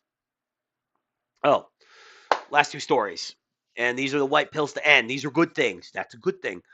Um, Trump admits he authorized CIA operations in Venezuela looking at land attacks and war with cartels. Now, generally speaking, I prefer us not to go to war, but I have said repeatedly over and over again that if we are going to utilize our military for anything, we need to utilize it here in our sphere of the world, which is, North and South America, where the majority of our domestic problems are actually coming from, drugs being smuggled across the border by Central and South American gangs, and use our military might to that end. I've said repeatedly that I think we should use the military against the cartels in Mexico, and I think Venezuelan gangs, Tren de Aragua, all these gangs, I think that they are completely valid targets. So when I hear that Trump is actually making moves in that direction, actually using our military might to crush the enemies that actually are within our sphere of influence, that actually are like close enough to our doorstep that they could actually hurt us if they wanted to, that's a good thing. That's a thing that I am happy that he is doing. So yes, to hear that he is authorizing the CIA to track down, TDA gangs in Venezuela so that we could drone strike them, I think is a good thing. President Donald Trump on Wednesday admitted that he had authorized covert spy operations in Venezuela and said he was looking at possible land attacks on the South American country amid his war with drug cartels. Trump was asked about reports that he approved a secret CIA operation in Venezuela during a press briefing at the White House, which he confirmed and said it was because they sent criminals into the U.S. and because of drug trafficking. The president declined to specify what actions the spy agency was authorized to take. It's probably just observe and report stuff. I doubt they were assassinating people, including whether they were allowed to take out Venezuelan leader Nicolas Maduro. Obviously, that's not true. Like, first of all, the president would never admit to that if he authorized the CIA to kill Maduro. He would never admit to that. Even Trump, who's known to just straight up say shit to the press that other presidents would never say, he would never be so dumb as to authorize a hit on Maduro and then admit it. So I don't think he did it, and if he did, I don't think he would ever admit to it. Quote, I authorized for two reasons, really, Trump said. Number one, they have emptied their prisons in the United States of America, and the other thing are drugs. We have a lot of drugs coming in from Venezuela. Yeah, TDA, Tren de Aragua, is a Venezuelan gang. The admission comes after Trump directed the Department of War earlier this month to act against drug cartels, though it was in an armed conflict, or as though it was in an armed conflict with such organizations. Trump also said he was considering whether to launch land attacks in Venezuela, which could mark an escalation in the conflict after he bombed multiple alleged Venezuelan drug ships. Love those videos, by the way. Blow up all the ships. Quote, we are certainly looking at land now because we've got the sea very well under control, Trump said. We had a couple days where there isn't a boat to be found. The president added that his attacks on alleged drug boats have saved countless American lives because they prevented narcotics like fentanyl from reaching the United States. Hurrah! I am fentanyl, the wise Chinese the wagon. uh, Fucking Alex Jones. But yeah, I think this is a good use of American military might, crushing Central and South America drug cartels because of all the like. I kind of agree with the libertarian mindset, the Ron Paul mindset that the a lot of the people in the Middle East are mostly not a threat to us. 9/11 being a rare exception, they are so far away, have so many natural barriers to get here between entire continents, mountains. I mean, flying is easy, but not every soldier can just hop on a plane and fly. Crossing massive oceans, like it's so like the odds of them actually being capable of harming us in any meaningful way is really really small. Mexican, Central, and South American drug cartels, on the other hand, that's different. They very easily can harm us, and they do every single day by smuggling fentanyl and other illicit narcotics into our country, kidnapping American citizens, holding them hostage. The only reason why I think that drug cartels don't get treated as terrorists is because they rarely just blow stuff up. Because to be fair, terrorism is bad for business, and they're in the business of making money. Now they don't care who they hurt in the process of making money, but they're not out here blowing up buildings. You know what I mean? Their form of terrorism is mostly like kidnapping people and just outright just assassinations, drive-by shootings, things like that, or they'll kidnap people, they'll cut their throats, and they'll hang them from a bridge, like that kind of stuff. They're not blowing up buildings, which makes people see them as less dangerous than, say, a Arab Muslim terrorist cell that crashes planes into buildings. Crashing planes in the building is much more viscerally kind of shocking to the human viewer. So it, it gets, it makes, I kind of understand why, to a degree, people don't see the cartels as a big a threat as, say, I do, for instance. But I'm constantly reading the news and I know what's really going on. And the biggest threat to national security is the drug cartels, not only because of the drugs and the kidnappings and all these things, but also because these drug cartels often are used as smuggling rings that smuggle Arab terrorists, Islamic terrorists into the country. They use a lot of the same routes, things like this. Also, they're making deals with the CCP to smuggle fentanyl into the country to subvert us. So, allegedly, But speaking of military stuff, the A-10 Warthog appears to have become a drone killer. The A-10 Warthog we are still using it. Whenever we have phased out other pieces of military equipment, we have been using the A-10 Warthog since Vietnam, and we are still using it to this day. And every single time, you think that finally the A-10 Warthog, finally it's gonna retire, and then we find a new use for it. The A-10 Warthog is the gift that keeps on giving. At least one U.S. Air Force A-10C Warthog has returned from a deployment in the Middle East with kill markings revealing drone kills.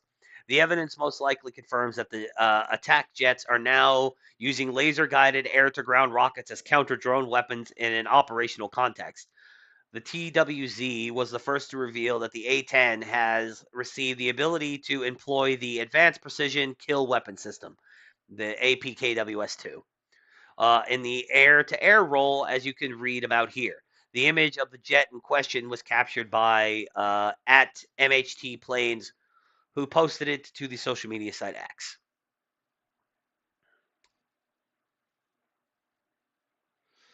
Yes, this A-10 Warthog.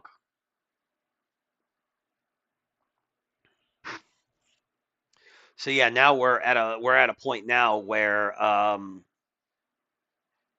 the A-10 Warthog has found a new use, is going to be our anti-drone weapon. Ares, very based.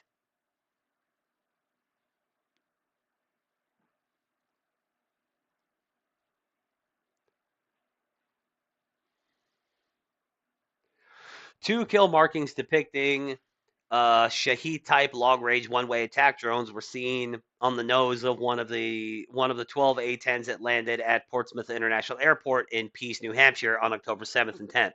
The aircraft in question, named Ares, was in the second cell, as well as the Shaheed kill marks and Ares nose art.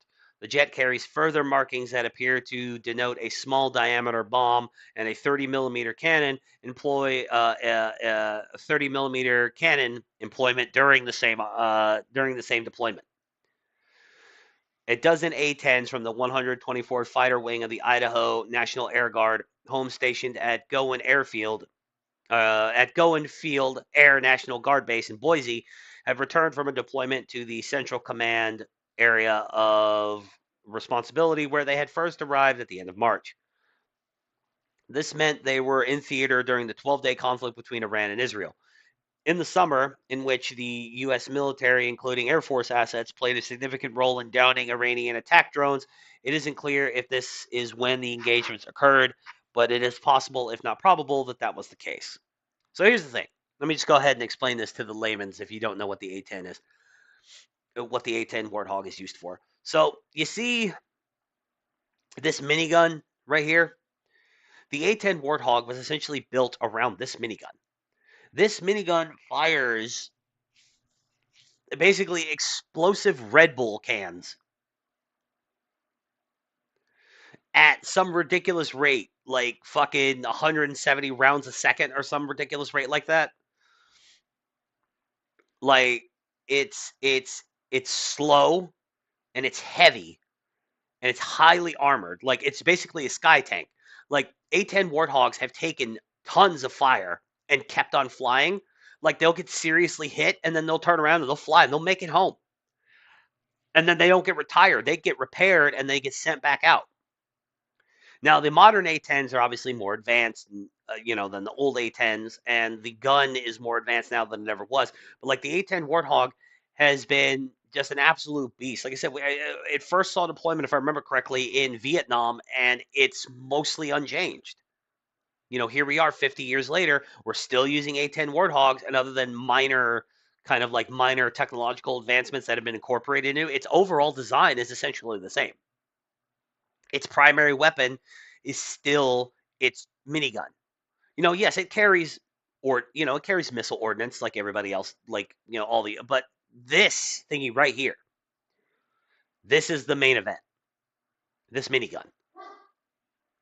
they take their so like one thing you can do with A-10 Warthogs is, again, they're kind of slow, but they're really durable, so they can take a lot of punishment. So one kind of thing you can do with A-10 Warthogs is you can send a squadron of them. They fly in low, like below radar. No, because they can fly in pretty low. And by the time you realize they're coming, it's too late. By the time you realize they're coming, they're so close to you that you can scramble.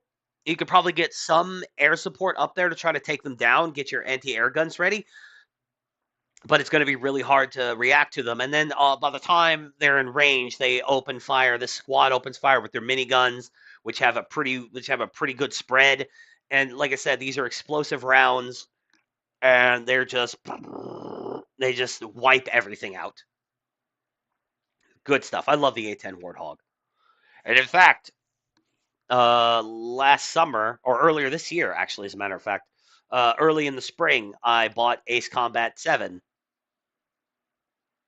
It was on sale, and I went ahead and bought it. And one of my favorite aircraft ended up being the A-10 Warthog.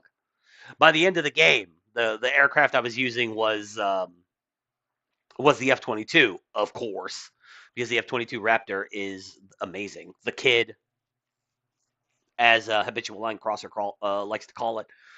But the A-10, I ended up using it for a lot, and pretty much any mission that required me to attack ground-based targets that were on the ground. I used the A-10 Warthog. Fat and slow, but with a lot of armor and a lot of really good weaponry. Good stuff. Big fan. Big fan.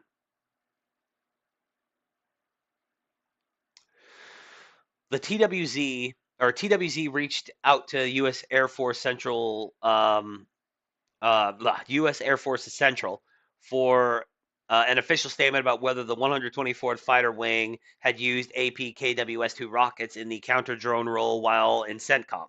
While the command confirmed the A-10's reference were returning from CENTCOM, no further details were provided due to ongoing security concerns. Yeah, of course, if the A-10 can be used as an anti-drone platform, we don't want to say that out loud.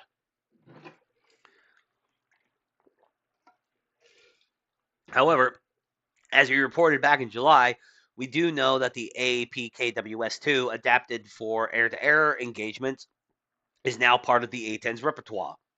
The Pentagon's budget request for 2026 confirmed that APKWS-2 rockets were the fixed-wing air-launched counter unmanned aerial system ordnance. Jesus Christ. Software installed were cleared for use on the A-10s as well as the F-16 and the F-15E. In this way, standard 2.75-inch Hydra rockets are transformed into drone and cruise missile busters with laser guidance and a proximity fuse. TWZ was first to report on the testing of this configuration of the APKWS back in 2019. Subsequently, the APKWS-2 was operationally proven as an anti-air weapon by Ukraine. In this configuration, the rockets were employed in a surface-to-air role after Ukraine received the Vampire system. I don't even know what the Vampire system is, but I'm not going to click on it to find out. The APKWS-2 has the huge advantage of being able to deal with drones and cruise missiles at a fraction of the price of an air-to-air missile, which even in its most expensive form comes with a price tag of close to $500,000. The anti-air APKWS-2 costs less than a tenth of that. At the same time, rockets provide a much expanded magazine capacity for aircraft, something that is of critical importance when faced by barrages of drones and cruise missiles.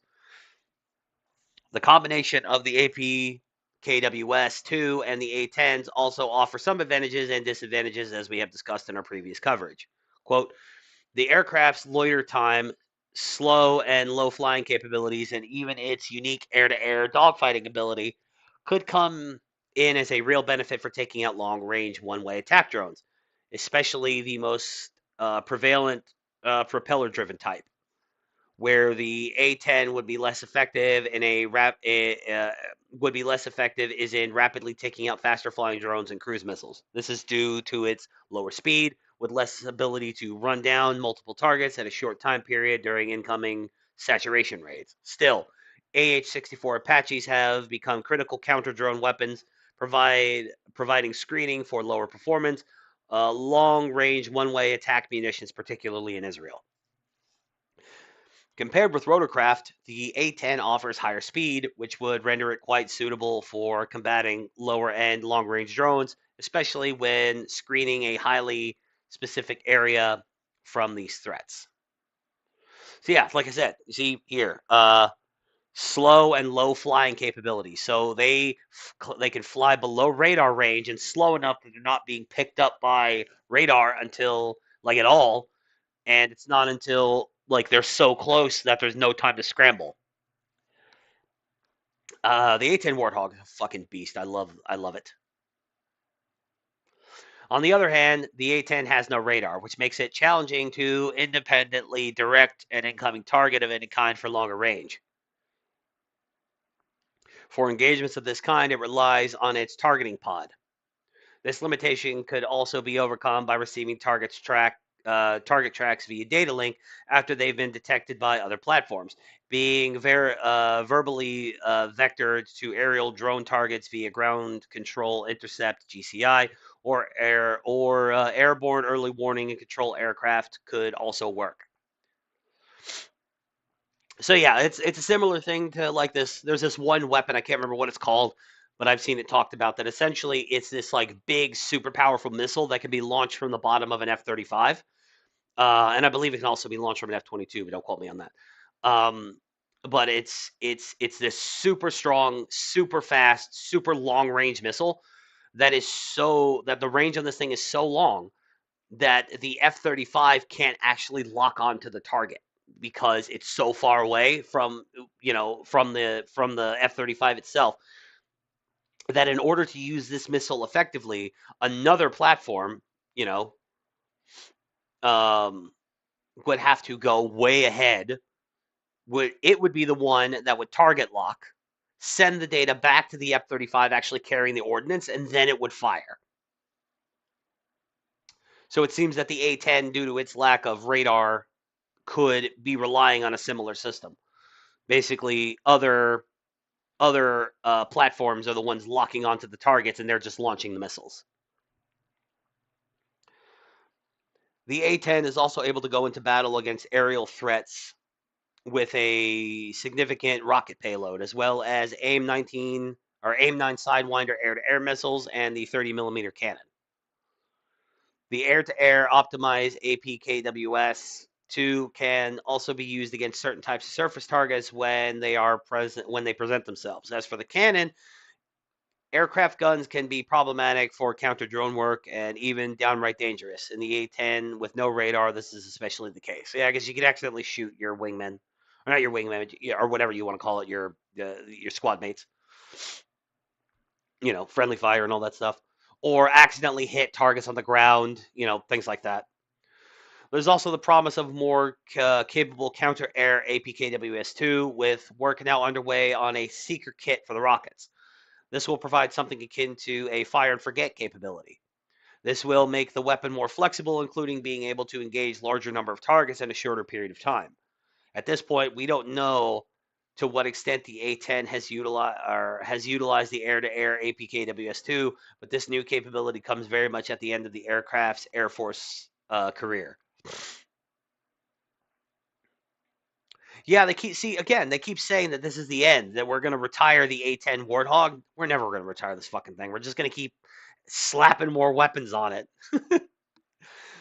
In its latest budget request, the Air Force calls for the last A-10s to be divested by the end of the 2026 fiscal year. This means there is time for perhaps just 2 more 6-month deployments of CENTCOM. After an illustrious career with the U.S. Air Force, it's somewhat ironic, therefore, that the A-10's combat swan song appears to be pitting its specialized capabilities against drones. Like they keep saying they're gonna retire this thing, and maybe they'll get to a point where they stop producing them en masse. But like they're not gonna like dismantle all the working A10s. They're just gonna keep them in storage, and then if excuse me,